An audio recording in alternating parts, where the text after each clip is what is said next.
ठीक है sir. Recording on कर दिया। ठीक है, मैं एक छोटी सी प्रार्थना पहले करता हूँ कोई भी लेक्चर लेने से पहले। वो आज के गुरुवर ब्रह्मा गुरुवर विष्णु गुरुवर देवो महेश्वरा गुरुवर साक्षात परम ब्रह्म तस्मै श्री गुरुवे नमः। ब्रह्मा मुरारी त्रिप्रांतकारी भानु शशि भूमि सुतो बुधश्च ध्रुवश्च शुक्र शनि राहु केतवे सर्वे ग्रहा शांतिकरा भवन्तु। या देवी सर्वभूतेषु मातृत्वेन संस्थिता नमस्तस्यै नमस्तस्यै नमस्तस्यै नमो। सभी गुरुओं को प्रणाम। और जो भी ये वीडियो या आज लाइव सेशन में जुड़ेंगे या बाद में देखेंगे उन सबको भी मेरा नमस्कार। ये वीडियो मैं बेसिकली मेरा न्यूमरोलॉजी का कोर्स जो 24 मार्च से मैं शुरू करने जा रहा हूँ शाम के टाइम, उसके संदर्भ में अगर कोई देखता है इसमें पूरी कोर्स की डिटेल भी शेयर करूंगा और एक डेमो फॉर्म में मैं कैसे पढ़ाऊंगा उसका एग्जाम्पल भी दूंगा। अगर किन्हीं को भी अच्छा लगता है तो वो इसको ज्वाइन कर सकते हैं विद प्रायर रजिस्ट्रेशन। तो आइए दोस्तों, और समय ना इधर उधर लगाते हुए सीधा चलते। मैंने आपके सामने एक चार्ट शेयर किया है। इसको अगर प्रोमिनेंट भाषा में बोला जाए तो लोग इसको लूसो ग्रिड बोलते हैं या कुछ लोग इसको न्यूमरोस्कोप बोलते हैं। जैसे एस्ट्रोलॉजी का होरोस्कोप होता है, ऐसे ही न्यूमरोलॉजी का एक स्कोप, यानी आप कह लीजिए उसको दोनों को मिला के न्यूमरोस्कोप ये बना है। बट जब भी मैं न्यूमरोलॉजी पढ़ाता हूँ तो इसको मैं लक्ष्मी यंत्र बोलता हूँ। मैं इसको लक्ष्मी यंत्र की तरह ही यूज करता हूँ। लेकिन ये सब शुरू करने से पहले एक बेसिक मैं चीज बताना चाहता हूँ। वो चीज ये है कि देखिए, ऑकल्ट साइंस बोल लीजिए या वैदिक एस्ट्रोलॉजी बोल लीजिए या भृगुनंदी नाड़ी बोल लीजिए, केपी बोल लीजिए, मैं भी इन चारों के डिफरेंट फॉर्म्स में भृगुनंदी नाड़ी, केपी एस्ट्रोलॉजी, वैदिक और न्यूमरोलॉजी को पढ़ाता हूँ, कोर्स करता हूँ। और जब भी मैं कोई चार्ट के ऊपर एनालिसिस करता हूँ तो एक टेक्निक को यूज करके दूसरी को उसके साथ मिक्स नहीं करता हूँ, क्योंकि मेरी अपनी खुद की चारों में प्रैक्टिस है। और वो प्रैक्टिस अगर मैं चार्ट पे लगा के देख के over a period of time मेरा इसमें अपना एक्सपीरियंस हो गया, वो आपको पता चलेगा कि न्यूमरोलॉजी में भी कैसे हम इसको ले सकते हैं। तो वो सब आपसे डिस्कस करूंगा। एक गुजरात से फोन आ गया था, वो इसलिए मुझे कॉल लेनी पड़ी। वो न्यूमरोलॉजी और मेरा केपी का कोर्स ज्वाइन करने में इंटरेस्ट है। तो आइए, मैं आपको कहने लगा था कि ये चीज मैंने अपने एक्सपीरियंस से कैसे चीज की है। आप औरों की भी न्यूमरोलॉजी की वीडियो देखते होंगे। मैं एक बिगनिंग से इसको उठाना चाहता हूँ, एक इंट्रोडक्टरी लेवल पे, जिससे सब लोगों को ये चीज आ जाए। देखिए, ग्रह वैदिक में या भृगुनंदी नाड़ी में 9 है। न्यूमरोलॉजी में भी नंबर हम 1 से लेकर 9 लेते हैं। एक नंबर अगर हम यहाँ पर लेते हैं वो सन को देते हैं, 2 नंबर हम चंद्रमा को देते हैं, 3 नंबर हम गुरु को देते हैं, 4 नंबर हम राहु को देते हैं, 5 नंबर हम बुध को देते हैं, 6 नंबर शुक्र को देते हैं, 7 नंबर हम यहाँ पर केतु को देते हैं, 8 नंबर हम शनि को देते हैं और 9 नंबर यहाँ मंगल को देते हैं। तो जैसे हम वैदिक में कहते हैं कि कोई ग्रह है, यहाँ न्यूमरोलॉजी में हम नंबर सिस्टम की जब बात करते हैं, हर नंबर की एक अपनी एनर्जी होती है, जैसे एक ग्रह की एनर्जी होती है। बट नंबर में क्या है, जब नंबर की हम बात करते हैं वो एक बहुत ज्यादा प्रोमिनेंट वे में उसकी वाइब्रेशन या फ्रिक्वेंसी हमें क्या रोल करती है, हम उसके उस सिग्निफिकेंस को लेते हैं। देखिए, किसी भी नंबर की अगर हम देखते हैं, नंबर जब बनता है उसमें एक पॉजिटिव एनर्जी भी रहती है, एक नेगेटिव एनर्जी भी रहती है। जैसे हमारे घर में बिजली जो आती है वो एक साइनोसाइडल कर्व है, यानी एक तरंग है। तरंग में ऊपर का हिस्सा पॉजिटिव होता है, ये जो मैं ऊपर माउस से दिखा रहा हूँ, अगर मान लीजिए 9 नंबर है यहाँ पर, और यहाँ से इस ग्रीन पार्ट से मैं ऊपर की तरफ ले गया, टॉप में गया और नीचे तक 0 तक आया, ये ऊपर वाला हिस्सा एक पॉजिटिव फ्रिक्वेंसी की बात करता है। और जब ये नीचे वाला, ये पीले से लेके यहाँ नीचे ऐसे जा रहा है नीचे की तरफ, ये नेगेटिव फ्रिक्वेंसी की बात करता है। जब ये नेगेटिव और पॉजिटिव फ्रिक्वेंसी मैच करती है तभी एक नंबर का जनरेट होता है। इसीलिए यहाँ कहा गया है कि यहाँ पर न्यूमरोलॉजी में ये नंबर की फ्रीक्वेंसी बहुत इंपॉर्टेंट है। तो उस फ्रीक्वेंसी को कैसे इंपॉर्टेंट है, मैं आज आपको एक और नया इंसाइट दूंगा। पहले हम, अगर मैंने ग्रहों की बात की है या नंबर सिस्टम की बात की है, एक नंबर से जैसे हम सूर्य देखते हैं, सूर्य की अगर बेसिक कैरेक्टरिस्टिक अगर किसी जातक के अंदर प्रोमिनेंट है तो वो क्या होगा, वो अपने आप में ओरिजिनल होगा। वो जातक में ऐसी चीज होगी जो उसकी अपनी यूनिक चीज इंडिकेट करती है। बाकी ये कोर्स में बताया जाएगा कि एक भी नहीं एक है, या एक एक है, या दो एक है, या तीन एक है। यहाँ पर तो इस जातक के एग्जाम्पल में 4 है, तो इसलिए वो 4 वाला आप हम देखेंगे कि कौन सी कैरेक्टरिस्टिक इसमें है। वो ओरिजिनल होगा, इंडिविजुअलिस्टिक होगा, अपने बारे में ही ज्यादा सोचेगा, डिटरमेंट होगा, यानी उसकी इच्छा शक्ति बहुत ऊपर होगी, प्राउड होगा, डोमिनेट भी करेगा, वो अपनी बात मनवाने के लिए डोमिनेट करेगा, अथॉरिटेटिव भी होगा, यानी हुक्म चलाना भी पसंद करेगा, कॉन्फिडेंट होगा अपने आप में, और आप कह सकते हैं कि एस्पायरिंग होगा, उसकी अपनी इच्छाओं को प्राप्त करने की वो चीज होगी। 2 नंबर अगर हम चंद्रमा से देखते हैं तो ये इमोशन को इंडिकेट करता है, यानी वो जातक इमोशनल होगा, आप या कंपेनेबल होगा, या वो कंपेनियनशिप चाहेगा अगर उसका 2 नंबर से देखें चंद्रमा से। बट वो रेस्टलेस भी होगा, एक जगह रह नहीं पाएगा, इम्पेशेंट भी होगा, या whimsical भी होगा, यानी मनमोजी टाइप का होगा, अपने मन हिसाब से करेगा, या इंट्रोवर्ट भी होगा। यानी एक होता है एक्सट्रोवर्ट जो ज्यादा बोलता है, एक होता है इंट्रोवर्ट जो अपनी बातें अपने तक ही रखता है, जब उसका अपना काम होता है तो वो बात करता है। अगर 3 नंबर की हम बात करें तो वो जुपिटर है। जुपिटर जो है वो गुरु है। अगर गुरु क्या है, अगर आप देखिए किसी प्रोफेसर को देखिए, या किसी आप ऋषि को देखिए, या किसी बहुत ही अच्छे नॉलेजेबल रिसोर्सफुल गुरु को देखिए जो स्पिरिचुअल गुरु है, या आप कह सकते हैं जिनके पास बहुत सारे लोग जाकर मिलते हैं, एज ए गुरु ट्रीट करते हैं, वो कितने डिग्निफाइड होते हैं। उनकी बातें करने का अंदाज, उनके कपड़े पहनने का अंदाज, चाहे वो सिंपल हो लेकिन वो डिग्निफाइड दिखता है उनकी चीजों में। तो इसलिए गुरु की जो प्रैक्टिस है वो डिग्निफाइड है, प्रेस्टिजियस है, वो ऑनरेबल है, फिलोसफिकल है, एम्बिशियस है, पर वो डिक्टेटरशिप वाला भी एक प्रैक्टिस देता है गुरु। क्योंकि अगर उनको जनता को कंट्रोल करना है, सबको बांध के रखना है, वाणी के द्वारा बांध के रखें या किसी और आदेश के द्वारा रखें, तो वो एक डिक्टेटरशिप भी दिखती है उनके अंदर। अगर हम बात करें अब 4 नंबर की केतु की, अगर केतु की करें तो आप समझिए कि रिवोल्यूशनरी होते हैं, कुछ नया करने की चाहत हमेशा इनमें रहती है। अगर ये रिवोल्यूशनरी है तो उसके अलावा तो रिवोल्यूशनरी तभी होगा ना बंदा जब एक्टिव होगा, तो एक्टिव भी होंगे, एंडोरिंग भी होंगे, ये दूसरों से जलने वाले भी हो सकते हैं, जलिए कि इसके पास ये चीज है मेरे पास ये नहीं, stubborn होंगे। इसी तरीके से अगर हम 5 नंबर की देखें मरकरी की, मरकरी को हम स्टेबिलिटी के लिए लेते हैं न्यूमरोलॉजी में, बट इसके साथ स्टेबिलिटी के साथ, अगर स्टेबिलिटी के साथ अगर इनमें कुछ नेगेटिव भी हो तो श्रूड हो सकते हैं, बाय नेचर श्रूड हो सकते हैं। अगर ये श्रूड के अलावा कैलकुलेटिव होंगे, अपना फायदा नुकसान पहले देखेंगे, इसलिए ये स्टेबल रहेंगे, क्योंकि कोई भी डिसीजन लेने से पहले ये सोच समझ के करेंगे, विजिलेंट रहेंगे, बिजनेस अलाइक रहेंगे, और कोऑपरेटिव रहेंगे। इसी तरह से अनरिलायबल भी हो सकते हैं कई केसेस में लेके। तो ये चीजें हमें देखने को यहाँ पर मिलती हैं अगर हमारा यहाँ पर बुध का, अगर हम ये देखें तो रोल है।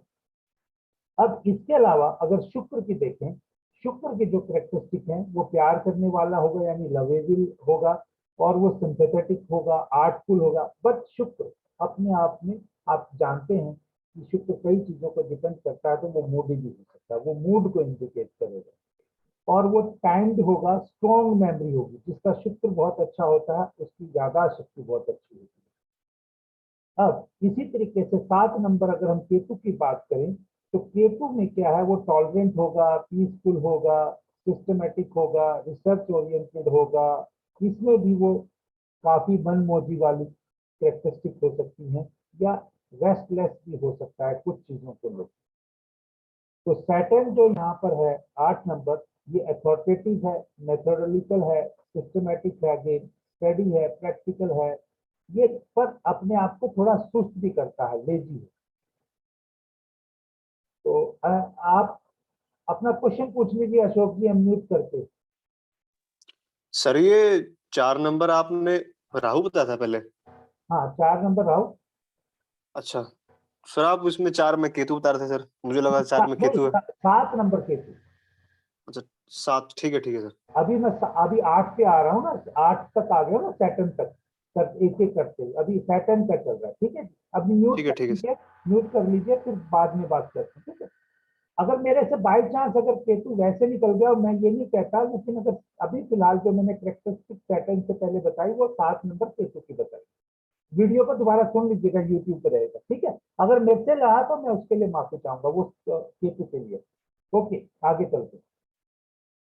सैटर्न जो है वो लेजी कर सकता है, या वो काम को डिले भी कर सकता है, डिले प्रोन हो सकता है। और जो मंगल जो है वो यहाँ पर एनर्जेटिक है, एक्टिव है, और इसके अलावा इंडिपेंडेंट है, डैशिंग है, कर्ज है, उसमें हॉट टेम्पर्ड है, गुस्से वाला है, इम्पेशेंट है, लड़ाई झगड़े वाला हो सकता है, सब, क्योंकि वो उसका इंटरेस्ट हो सकता है उसमें, या उसकी बाई नेचर हो सकती है, डिस्ट्रक्टिव है, कुछ चीजों को तोड़ सकता है। ये अगर हम ये चीज बात करते हैं, मैंने 1 से लेकर 9 तक ये नंबरों की कैरेक्टरिस्टिक इसलिए बताई है, ये जब आप वहां पर पढ़ेंगे या कोई आपको और न्यूमरोलॉजी बताएगा, ये सिग्निफिकेंस के चीज इस तरीके से नहीं बताएगा, वो दूसरी तरीके से बताएगा। तो मैंने क्या कहा कि यहाँ पे मैं बेसिक से उठाता हूँ, और आप किसी का भी नंबर अगर डेट ऑफ बर्थ से है उसका, जिस डेट को हुआ है, अगर क्योंकि डेट अगर मान लीजिए कोई बंदा जनवरी में 5 तारीख को हुआ, तो वो फरवरी में भी 5 आएगी, और 12 बार वो 5 आएगी अलग अलग महीने में।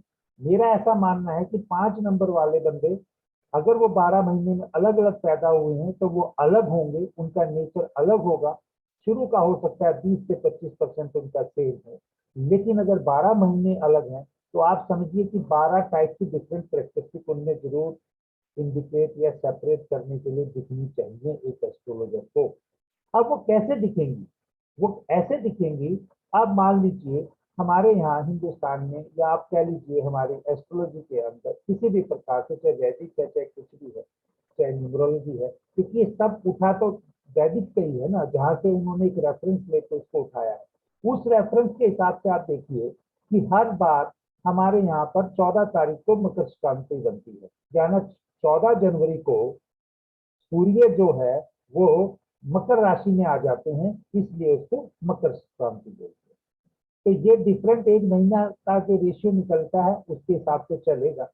तो आप मान लीजिए कि जो बंदा किसी भी महीने में पैदा हुआ हो, और सूर्य आत्मा है, सोल है, अब उसकी आत्मा और सोल में जिस महीने का में वो पैदा हुआ है वो इंटैक्ट रहेगा ही रहेगा। इसीलिए नंबर जिस डेट में पैदा हुआ है वो मेन एक्सपेक्ट है, लेकिन उस मेन एक्सपेक्ट के ऊपर इन्फ्लुएंस सूर्य उस महीने कौन से राशि में था उतने दिन के लिए, उसका डेट ऑफ बर्थ किस राशि के नजदीक पड़ता है सूर्य से होके, वो उस पर इन्फ्लुएंस डालेगा। अब मान लीजिए जनवरी में जो सूर्य है वो मकर राशि में है या कैप्रिकॉर्न में है, तो वहां पर उसका लॉर्ड कौन हुआ? सैटर्न। अगर इसी तरीके से सूर्य जब 14 फरवरी को कैप्रिकॉर्न में से निकल के एक्वेरियस में जाएगा तो उसका भी लॉर्ड कौन है? सैटर्न। इसी तरीके से अगर मार्च में जब सूर्य एक्वेरियस या कुंभ से निकल के मीन राशि में जाएगा या पाइसिस में जाएगा, उसका लॉर्ड कौन है? जुपिटर।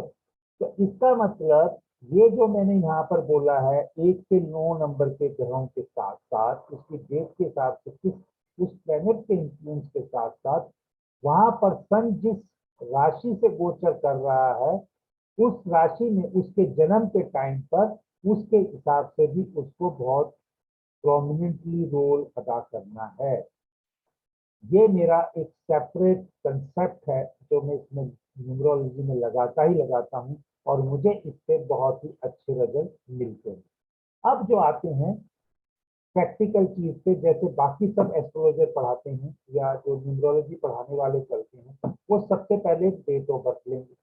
डेट ऑफ बर्थ लेने के बाद जिस भी महीने की वो जो तारीख को पैदा हुआ होगा, अगर वो 1 से लेके 9 तक है तो वो सिंगल डिजिट नंबर होगा। वो 10 से लेके बाकी 31 तक की होगी तो उन नंबर को जोड़ के उसका एक नंबर निकलेगा, उसको बोलते हैं ड्राइवर नंबर। अगर मान लीजिए कोई बंदा यहाँ पर 15 तारीख को पैदा हुआ है तो उस महीने की 15 तारीख का 1 + 5 जब हम करेंगे तो 6 होगा, उसका ड्राइवर नंबर 6 हो जाएगा। और जब इस पूरे डेट को 2/11/1977 को जब हम जोड़ देंगे, 2/11/1977 को जोड़ देंगे, 2 + 1 + 1 + 1 + 9 + 7 + 7 इसको जोड़ेंगे तो जोड़ते हैं, देखिए 2 3 4 4 और 1 5 5 और 9 14 14 और 7 21 21 और 7 28 28 का मतलब है 2 + 8 2 + 8 का मतलब हो गया ये 28 यानी का 2 + 8 का 10 10 का मतलब हो गया वापिस 1, तो इसका कंडक्टर नंबर 1 हो गया। अब इसी हिसाब से इसका कुआं नंबर निकलता है। ये कुआं नंबर मैंने यहाँ 5 लिया है। ये मेल फीमेल या ट्रांसजेंडर को डिस्टिंग्विश करने के लिए होता है कि उसमें से इसको कैसे निकालते हैं, ये मैं अपने कोर्स में ही बताऊंगा, यहाँ पर अभी मैं डिस्कस नहीं करूंगा। अभी हम आते हैं कि ये चार्ट है। अगर हम देखा जाए ये लूसोग्रेज या आपका न्यूमरोस्कोप या आपका ये कह सकते हैं लक्ष्मी यंत्र, इसमें जो पहला नंबर है ये 4 नंबर को इंडिकेट करता है, ये 9 को, ये 2 को, ये 3 को, ये 5 को, ये 7 को, ये 8 को, ये 1 को, ये 6 को। यानी ये मेंटल प्लेन है, इमोशनल प्लेन है, ये यहाँ पर प्रैक्टिकल प्लेन है। अगर इसको वर्टिकल में जाएंगे तो यहाँ पे ये थॉट प्लेन है, विल प्लेन है, एक्शन प्लेन। अब इसमें क्या करना है, जो यहाँ डेट ऑफ बर्थ में नंबर दिए हैं, जो यहाँ पर डेट ऑफ बर्थ में नंबर दिए हैं, उस डेट ऑफ बर्थ के नंबर को आप यहाँ पर सिंपल इसमें लिख लीजिए। कहने का मतलब है जो 2 नंबर है, मैंने यहाँ 2 नंबर को लिख लिया, 2 नंबर को 2 नंबर की जगह पर मैंने लिख लिया। और एक मिनट मैं म्यूट कर रहा हूं ताकि भी कोई बीच में ना बोले और रिकॉर्डिंग में दिक्कत ना हो, बाद में जब ओपन सेशन करेंगे लोग कर सकते हैं। ठीक है जी, तो यहाँ पर 2 नंबर को मैंने यहाँ लिख लिया। अब 11 है, 1 और 1 यहाँ पर लिख लिया, 1 11 और आ गया, 1 और 1 आ गया, 3 1 हो गए, 9 को 9 की जगह लिख लिया, 7 को मैंने यहाँ पे 7 की जगह लिख लिया। अब आप यहाँ देख सकते हैं जो काले इंक से यानी काले इंक से जो नंबर लिखे हैं वो उसकी डेट ऑफ बर्थ में ही है। उन डेट ऑफ बर्थ से ही मैंने यहाँ पर ये नंबर लिख लिए। और जहां पर उसको वो नंबर नहीं मिले, जैसे इसकी डेट ऑफ बर्थ में 4 नहीं है, मैंने क्रॉस लगा दिया। इसके पास 3 भी नहीं है, मैंने क्रॉस लगा दिया। 8 नहीं है, 8 पे भी क्रॉस लगा दिया। 5 भी नहीं है, 5 पे क्रॉस लगा दिया। 6 भी नहीं है, 6 पे क्रॉस लगा दिया। ये पहला स्टेप।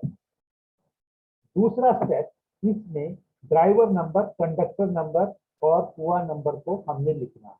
अब यहाँ देखिए ड्राइवर नंबर 2 है, ये कंडक्टर नंबर 1 है, कुआं नंबर 5 है। ये एरो, ये जो पिंक कलर से मैंने नंबर लिखे।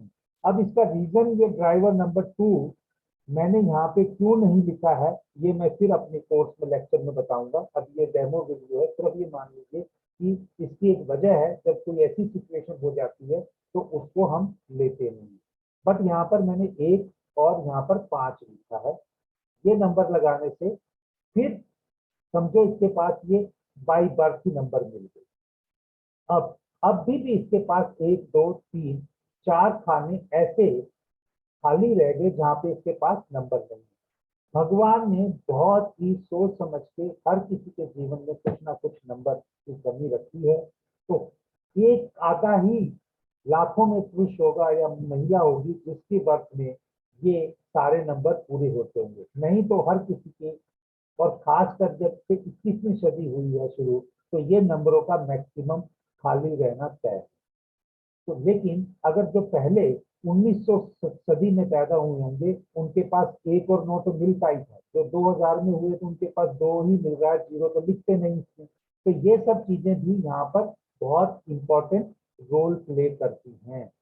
अब इस चीज के हिसाब से जब हमने यहाँ देखा और यहाँ पर इसको लिख लिया हमने, तो अब हमारा मतलब ये बनता है कि हम देखें पहले ड्राइवर और कंडक्टर का रिलेशन क्या है। ड्राइवर और कंडक्टर का रिलेशन क्या है वो हम यहाँ पर देखते हैं। किसी भी जातक का चार्ट होगा, उसमें एक ड्राइवर नंबर होगा, एक कंडक्टर नंबर होगा। उस ड्राइवर और एक कंडक्टर नंबर को आप रेशियो को देखकर, मैं अपने कोर्स में ये पूरे जो 81 कॉम्बिनेशन बनते हैं ड्राइवर और कंडक्टर के, इन सब की मीनिंग बताता हूँ क्या बनेंगे। तो इस जातक के लिए सिंपल हम ये लिखते हैं, ड्राइवर और कंडक्टर की रेशियो 2:1 की है। ये देखिए, ये बताती है ये जातक अपने जीवन में सक्सेसफुल होगा। उसके अलावा अगर ये सक्सेसफुल है, उसके अलावा यहाँ पर आप चार्ट में कुछ और देख रहे हैं, जो मैंने ग्रीन से ये एरो लगाए हैं, ये भी मैं यूज करता हूँ, जो बाकी न्यूमरोलॉजर या न्यूमरोलॉजिस्ट जो हैं उसको बताते टाइम, वो पढ़ाते टाइम शायद यूज करते हो ना करते हो, बट इन चारों को बहुत इंडिकेट करता हूँ। और ये बंदे की करेक्टरिस्टिक पहले स्टेज पे ही निकालने में मैं इसको एनालाइज करता हूँ। क्योंकि जब तक मुझे यहाँ से इन कॉम्बिनेशन से नहीं पता चलेगा कि ये बंदा अपनी जिंदगी में कितना बैलेंस्ड है, कितना स्टेबल है, ये बंदा अपनी जिंदगी में कितना इमोशनल है, या इसमें डिप्रेशन में जाने की कोई गुंजाइश तो नहीं दिखती, क्या ये बंदा धार्मिक है, रिलीजियस है कि नहीं है, स्पिरिचुअल है कि नहीं है, क्या इस पे कोई लड़ाई झगड़ा या कोर्ट केस होने की संभावना है, लिटिगेशन की है या कोई केसेस की है, ये सब मुझे अंदर वाले साइकिल से पता चलता है। ये भी मैं अपने कोर्स में बताता हूँ।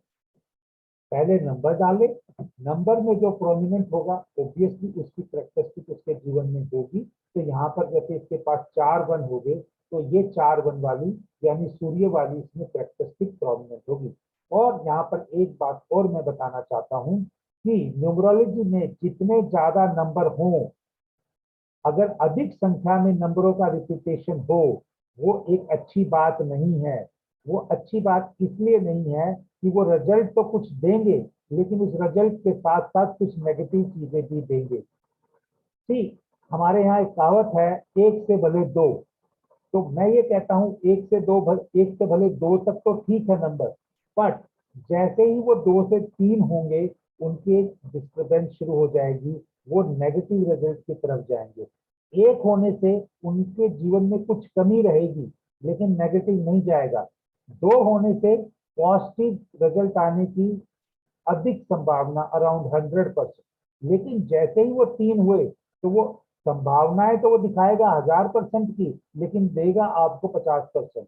और उन 50% में भी साथ में कुछ नेगेटिव एक्टिविटी जोड़ता जाएगा। तो यहाँ पर अगर 4 हो गए तो नेगेटिव जोड़ेगा। मैं एक एग्जांपल बताता हूँ। आप लोग जो भी ये डेमो वीडियो देखेंगे, सबने अमिताभ बच्चन जी का चार्ट देखा है। अमिताभ बच्चन के यहाँ पर बहुत सारे 1 है चार्ट में, आप उनके डेट ऑफ बर्थ से ये लोटो ग्रिड बना के देख सकते हैं। वो बहुत ही प्रोमिनेंट है, बहुत राइज किया है, उनका नेम फेम सब कुछ है। कैरियर प्रोफेशन में अप डाउन आने के बाद जितने बंद हुए, क्योंकि एक से हम कैरियर को भी देखते हैं, प्रोफेशन को भी देखते हैं, एक नंबर से उनकी कैरियर में कितनी अप डाउन आए, और वो पीक पे हैं अपने कैरियर के आज की डेट में भी। लेकिन कितनी उनके साथ कंट्रोवर्सी रही जब से वो हीरो थे तब से। फैमिली लाइफ के बारे में मैं कुछ नहीं कहूंगा, क्योंकि वो ऐसे बंदे की या ऐसे फेमस पर्सनैलिटी की बात चार्ट स्टडी करने का कोई फायदा नहीं। तो सिर्फ मैंने आपको, क्योंकि अभी हम जब कोर्स करेंगे तो आपका ही चार्ट लेंगे, लेकिन यहाँ पर एक बताने के लिए एग्जाम्पल बस। तो इस तरीके से ज्यादा नंबर का रिपीटेशन होना भी अच्छी बात नहीं है। तो आइए इसी चार्ट में थोड़ी सी हम और लगाते हैं। एक जर्नल चीज होगी, ये बंदा अच्छा प्रोफेशन में हो सकता है, स्टेबल हो सकता है, इसका बैलेंस भी ओके किस्म का होगा लाइफ में, बट ये स्पिरिचुअल है कि नहीं है, अगर होगा तो मुझे लगता है कि कुछ चीज पाने के लिए ही स्पिरिचुअल बनेगा, अदरवाइज नहीं। और ये अगर नंबर है तो इसमें लिटिगेशन इसकी लाइफ में दिखता है। तो आइए अब इस चार्ट से थोड़ा सा और एनालाइज करते हैं। अगर हमारे कोर्स में अगर देखना है, अगर इस जातक के या न्यूमरोलॉजी से हर कोई पूछेगा उसकी शादी कब होगी, शादी होगी तो बच्चे कब होंगे। ये सब चीजें हम देख सकते हैं। ये अगर शादी अगर यहाँ हुई है इन डेट्स में, तो अगर इन डेट से हम एक एस्ट्रोलॉजी में हमारा इसमें न्यूमरोलॉजी में बेसिकली हम पर्सनल ईयर, पर्सनल मंथ और पर्सनल डे निकालते हैं। उन personal year, personal month, personal day का कॉम्बिनेशन ड्राइवर के साथ कैसा बनता है, उसके बेसिस पे हम ये सब चीजों की प्रेडिक्शन बता सकते हैं कि इस साल इसकी संभावना बहुत अत्यधिक है। जिनकी प्रैक्टिस, जो भी न्यूमरोलॉजिस्ट बहुत ट्रेंड हो गए हैं, उनको बहुत नॉलेज है और उनकी बहुत अच्छी प्रैक्टिस है, वो यहाँ पर बिल्कुल मंथ और डे के हिसाब से ही प्रेडिक्शन दे देते हैं, जैसे भृगु नाड़ी में, केपी में या आप वैदिक में देते हैं, वैसे न्यूमरोलॉजी में भी दे सकते हैं। एक एग्जांपल लेते हैं कि इस जातक के जीवन में अगर देखें डेट ऑफ मैरिज यहाँ पर 1 3 4 4 और 2 और 3, 4 और 2 6 और 3 9। अब यहाँ पर देखिए जब ये डेट ऑफ जिनकी मैरिज हुई जिस डेट को, वहां पर इस टोटल डेट का 9 नंबर आ रहा है। 9 नंबर हम वैदिक में मांगल्य काम के लिए, यानी अच्छे काम के लिए 9th हाउस से भी, वैदिक हाउस से ही देखते हैं। जो भी शादी में रिचुअल्स होते हैं, यज्ञ धर्म, पंडित लोग आके पाठ पूजा करते हैं शादी में, वो 9th हाउस से देखते हैं। तो इसका मतलब वो 9 नंबर भी यहाँ पे प्रोमिनेंट होना चाहिए, मांगल्य उसके काम के लिए ये एक्टिव होना चाहिए। अब इस नंबर की अगर हम देखें कॉम्बिनेशन ड्राइवर के साथ 2 और 9 का, मैं यहाँ पर एक ही चीज अभी बताऊंगा, 2 और 9 का नंबर कॉम्बिनेशन न्यूमरोलॉजी के हिसाब से अगर लड़की की कुंडली हो, लड़की का चार्ट हो, तो अच्छा नहीं माना गया है। लड़के के में वो शादी में थोड़ी डिस्टर्बेंस या over a period of time उतना अच्छा रिलेशन या उतनी अच्छी चीजें नहीं दिखाता, कुछ ना कुछ सेटिस्फेक्शन की लेवल की कह सकते हैं, या कुछ ना कुछ आर्गुमेंट की फॉर्म में कह सकते हैं, वो कमी लेके आता है। तो ये 2 और 9 का कॉम्बिनेशन। लेकिन अगर इनकी शादी अगर इस जातक की अगर 2003 में हुई है, तो यहाँ 1977 को हटा के यहाँ पर 2003 लिख दीजिए। तब क्या नंबर आएगा? 2 3 4, 4 और 2 6, 6 और वापिस यहाँ पे 3 9। तो यानी उस साल अगर इनकी शादी भी देखेंगे तो 9 नंबर आता है।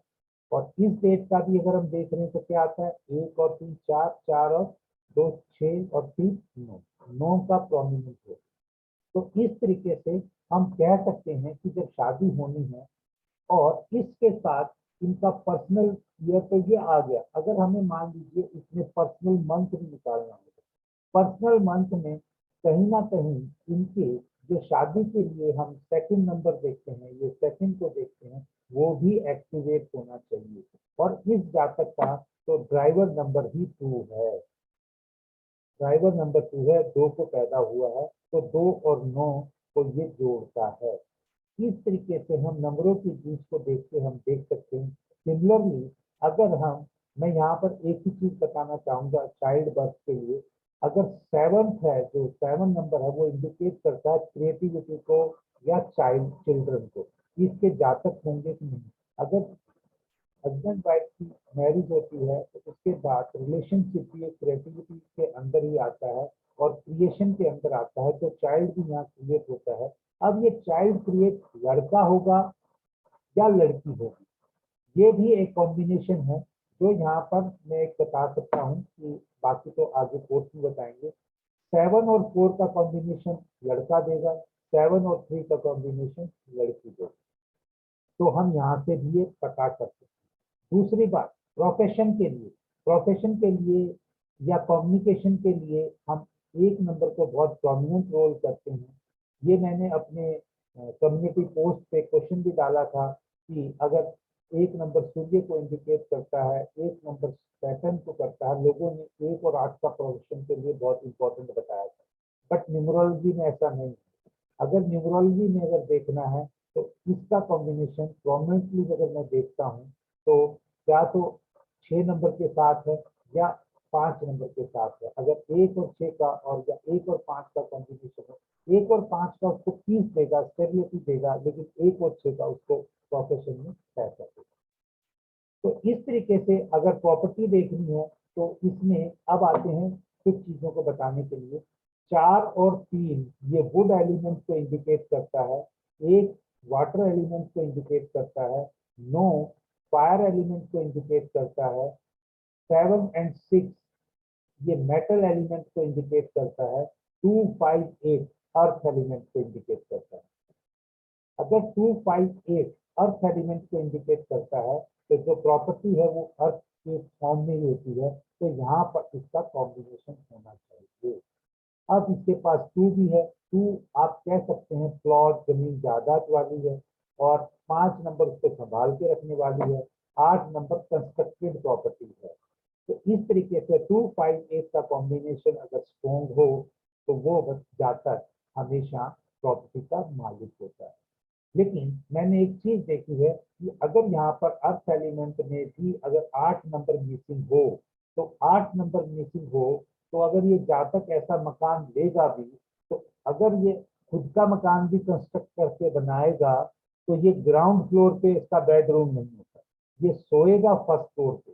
या अगर वो ग्राउंड फ्लोर पे भी अगर इसका बेडरूम है तो उसके नीचे बेसमेंट होगी तभी सो पाएगा, नहीं तो यानी एक लेंटर कह सकते हैं या एक कह सकते हैं फ्लोरिंग जो है उसके नीचे कुछ ना कुछ और होगा।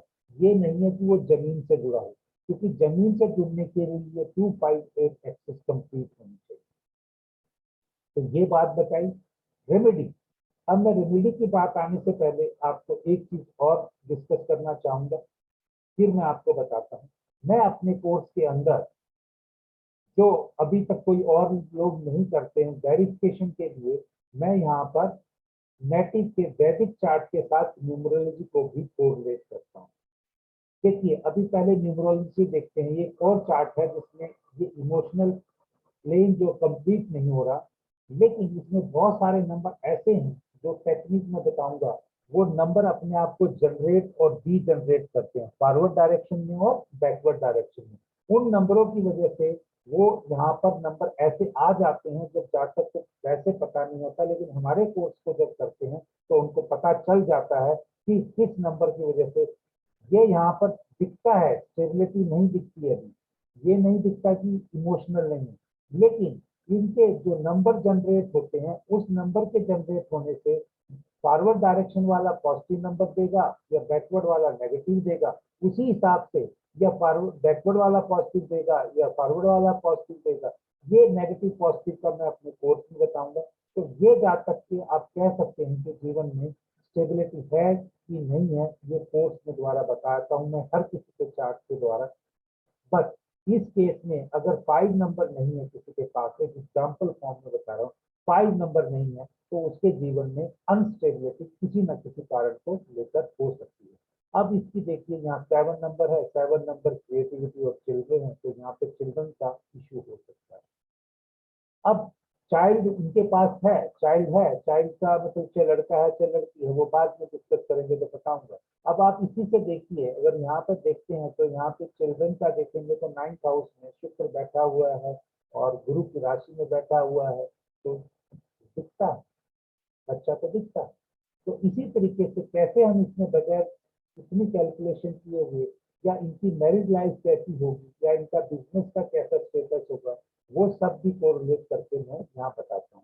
अंत में आपसे कुछ क्वेश्चन और लेने से पहले, जिन लोगों जो भी मुझसे जुड़े हैं, उससे पहले मैं अपने कोर्स कंटेंट के बता दूं। ये कोर्स जो मेरा है न्यूमरोलॉजी का 8:30 से 9:30 शुक्रवार और ये बृहस्पतिवार और शुक्रवार को 8:30 से 9:30 होगा। 1 घंटे की क्लास होगी 2 दिन, यानी बीच में 2 दिन क्लास होगी। और इसकी मिनिमम जो है वो जो 16 क्लासेस मैंने सोची हैं, वो मेरे हिसाब से है 16 क्लासेस जिसमें मैं पढ़ाऊंगा। अगर इसमें 3 या 4 क्लासेस एक्स्ट्रा भी लगती हैं आपको समझाने के लिए, वो बताने के लिए, तो वो क्लासेस वहां तक जाती हैं। और मेरी हर क्लास में जो प्रैक्टिकल एग्जाम्पल है, वो जो मेरा स्टूडेंट होता है, चाहे अपना चार्ट दे चाहे अपने परिवार का दे, हम पूरा एनालिसिस नहीं करते, 2 दिन का टॉपिक है वो उसी के चार्ट से उठाते हैं, ताकि उसको भी कॉन्फिडेंस हो जाए, और क्योंकि उसको इवेंट पता होती है और वो इवेंट को वहां से मैच भी कर सके। अगर हर क्लास में वो एक चार्ट को डिस्कस करता है और 16 मिनिमम लेक्चर हैं, तो आप समझिए कि वो 16 डिफरेंट टेक्निक को समझेगा और 16 डिफरेंट चार्ट से इंप्लीमेंट करेगा, तो उसकी कितनी नॉलेज बढ़ जाएगी। हाँ, मेरे कोर्स की जो एक एक्स्ट्रा चीज है जो औरों से आपको मिलती है, वो है कि जब concept of numerology, driver, conductor और कुआं है, तो मैं आपको यहाँ पर ये बताता हूँ कि टेंटेटिवली ये इतने परसेंट तक रिजल्ट देगा। इस परसेंटेज में आपको रिलेशन बताता हूँ, और वो रिलेशन बताने से आपको वो चीजें होती भी लगेंगी। एक लॉटरी नंबर, मैजिकल नंबर का बहुत इंपॉर्टेंट है सिग्निफिकेंस लाइफ में प्रोग्रेस करने के लिए, उसकी स्टडी होती है। फेवरेबल, एनिमी और न्यूट्रल नंबर की स्टडी होती है। प्रिडिक्शन टेक्निक के अंदर पर्टिकुलरली जो मैं कंसिडर करता हूँ, जनरेटिव और रीजनरेटिव नंबर्स को मैं बहुत अहमियत देता हूँ, प्रिडिक्शन के लिए बहुत जरूरी है। ये मेरा एक अलग पॉइंट है जो औरों से मैंने अभी देखा है लोग डिस्कस करते हैं। Personal year, personal month, personal day, ये एक इवेंट का एग्जांपल से मैंने बताया। Name correction, suitable mobile number, email ID, वो सही है। मैपिंग ऑफ न्यूमरोस्कोप, लक्ष्मी यंत्रा विद गैजेट चार्ट, ये सिर्फ नहीं कराता हूँ, और रेमेडीज के लिए सभी कराते हैं। तो यहाँ आप देख सकते हैं कि जो मुझसे अगर जो करेंगे, वो एक तो नंबर ऑफ आवर्स जो है मेरे ज्यादा है क्लास को पढ़ाने के लिए। दूसरा, मेरे जो है यहाँ पर 3 ऐसी चीजें हैं जहाँ पर बंदे को एक कॉन्फिडेंस लेवल और एक इवेंट्स को मैच करने के लिए, जो बाकी और कोर्सेज में नहीं मिलती। जो भी इस वीडियो को देखेंगे वो पसंद करते हैं और वो लाइक करते हैं। जो हमारा कोर्स ये स्टार्ट हो रहा है 24 तारीख से, 24 मार्च से स्टार्ट हो रहा है। 24 मार्च से 8:30 से 9:30 पहली क्लास होगी, फिर 25 मार्च को होगी, फिर अगले हफ्ते होगी। तो ये चाहे 16 क्लास हो, मैंने 16 मिनिमम क्लास की गारंटी यहाँ दी हुई है, बाकी आगे भी चल सकता है। ये मेरा ईमेल आईडी है, ये 2 फोन नंबर है, आप कांटेक्ट कर सकते हैं। आप कांटेक्ट करेंगे तो मैं कोशिश करूंगा आपकी हर बात का जवाब देने का। लेकिन अगर ये आप कोर्स के लिए करते हैं, आप कंटेंट लगता है, तो आज के लिए इतना ही।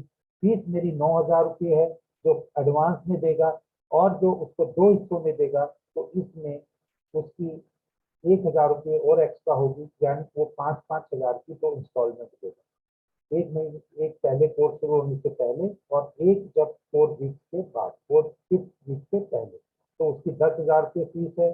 जो अगर एक गो में देगा वो 9,000 है, तो दो हिस्सों में देगा वो 10,000 है। तो मैं इतना ही कहना चाहता था अपने कोर्स के बारे में।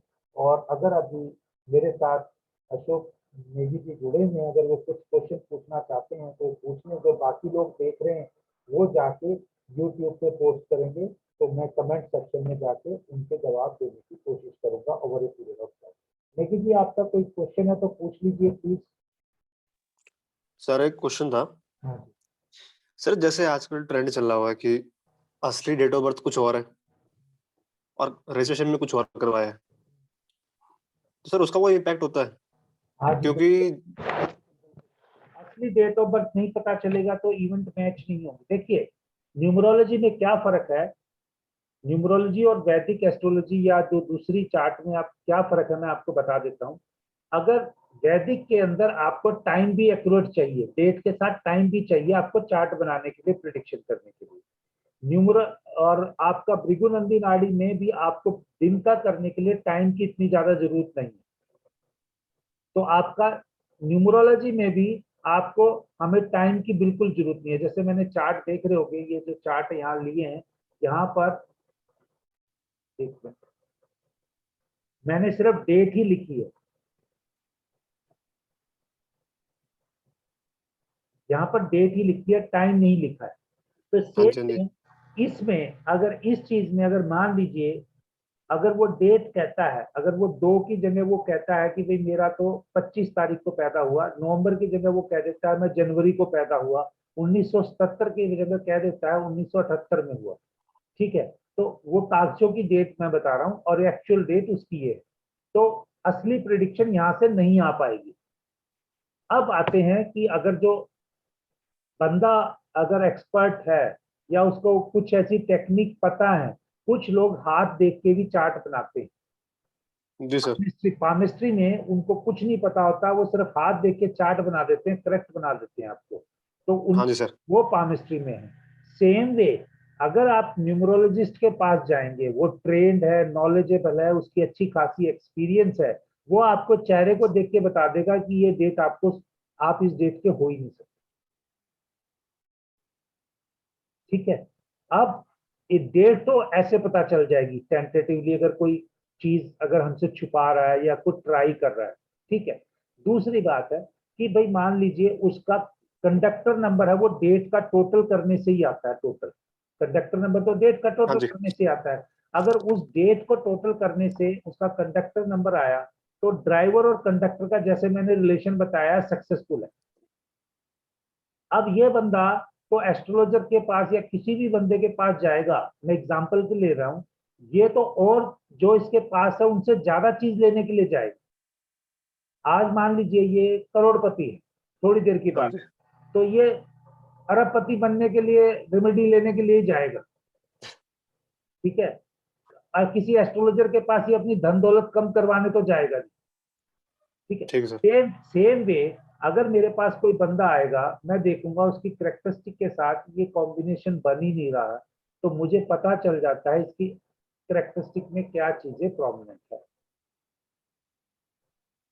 कुछ लोग इसको फेस रीडिंग कहते हैं, कुछ लोग इसको एक्सपीरियंस से कहते हैं, कुछ लोग कुछ भी फॉर्म से कह सकते हैं। मेरा सिंपली मानना है जैसे जैसे हमारी प्रैक्टिस बढ़ती जाती है, आप मेरा चेहरा देख रहे हैं, मैं आपका चेहरा देख रहा हूँ, आपके दोनों चेहरों से हमें पता चल जाएगा कि आपके पास क्या है और मेरे पास क्या है।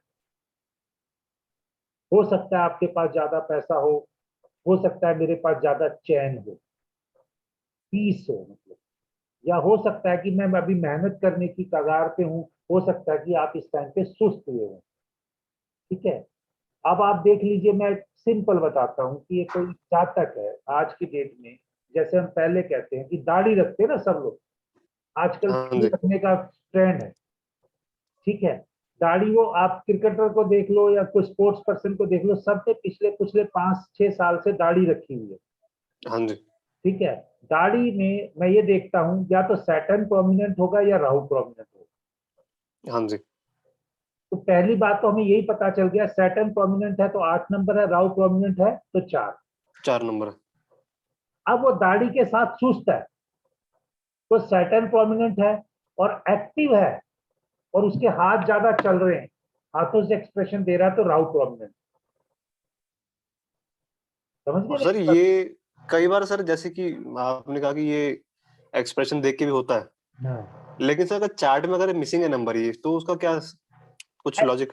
ऐसा है, देखिए भगवान से बड़ा कोई एस्ट्रोलॉजर नहीं है, हाँ जी। भगवान से बड़ा कोई वास्तु करने वाला नहीं है।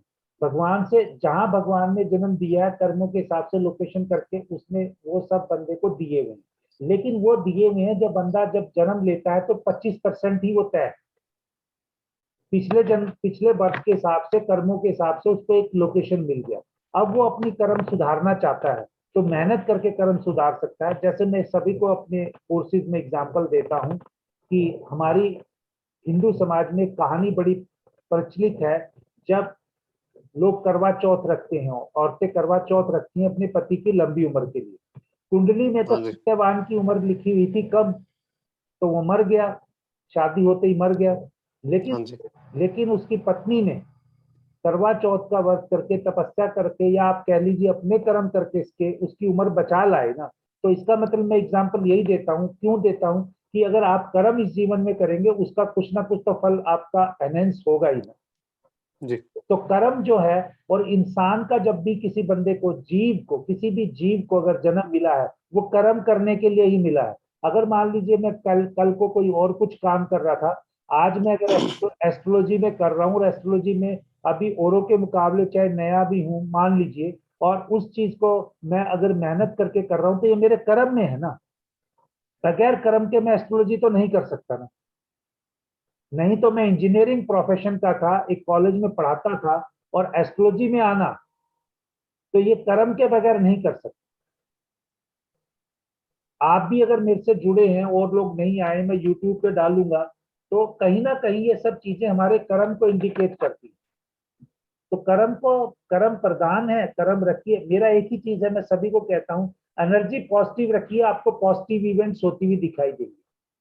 अभी पूरी दुनिया में युद्ध चल रहा है, अशांति फैली हुई है, इंडिया में भी अलग अलग टाइप के लोगों को प्रॉब्लम है, लेकिन जो शांत स्वभाव से हैं और जो अपनी पेशेंस से रख रहे हैं और पॉजिटिव एनर्जी लेके कर रहे हैं, दुख हो सकता है उनको भी हो, लेकिन उतने नहीं होंगे जितने पैसे वालों को दुख होगा।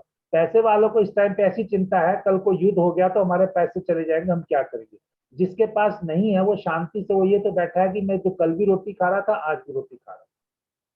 जी, आप आपकी मर्जी है कैसे ले सकते हैं, आपको दोनों तरफ से ले सकते हैं, बट मेरा जिंदगी को ऐसा देखना है। आप अपना समाज में रिटर्न कीजिए, लोगों को, लोगों की मदद कीजिए, भगवान आपकी मदद करेंगे, वापिस किसी भी रूप में आके मदद करेंगे, किसी बंदे के थ्रू करवाएंगे, खुद आके करेंगे, मुझे नहीं मालूम, लेकिन आप लोगों की मदद करते हैं तो भगवान आपकी मदद अवश्य करेंगे।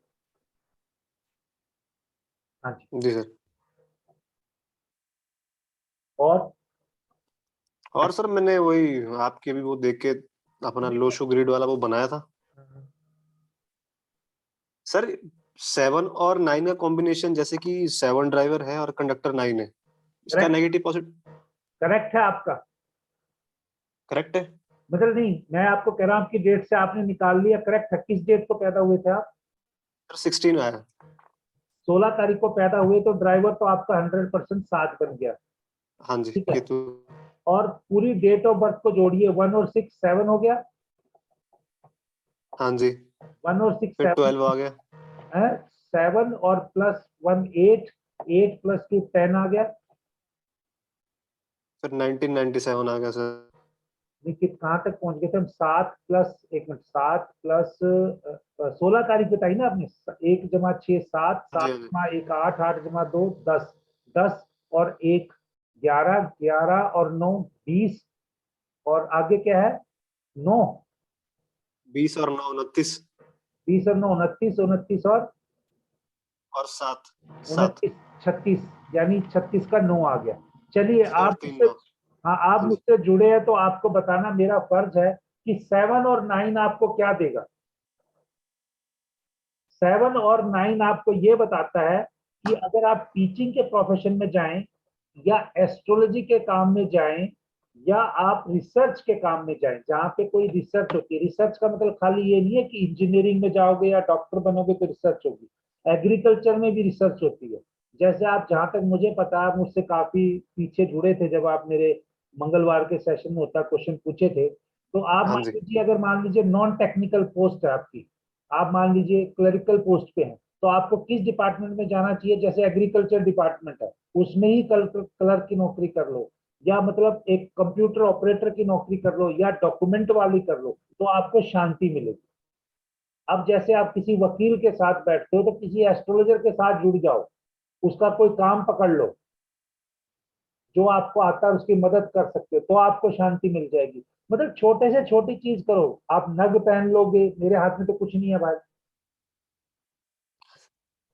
ठीक है ना, मेरे गले में है, हाँ जी। तो मैंने तो यही चीज समझा है। मैं ये नहीं कह रहा किसी को मना कर रहा हूँ, या तो आप वो कॉस्टली रेमेडी कर लो, या जो मैं आपको समझा रहा हूँ भगवान ने जीवन दिया वो कर लो, मर्जी आप। तो मैं अभी थोड़ी देर के लिए YouTube पे अपना रिकॉर्डिंग बंद करता हूँ, अगर आपको कुछ और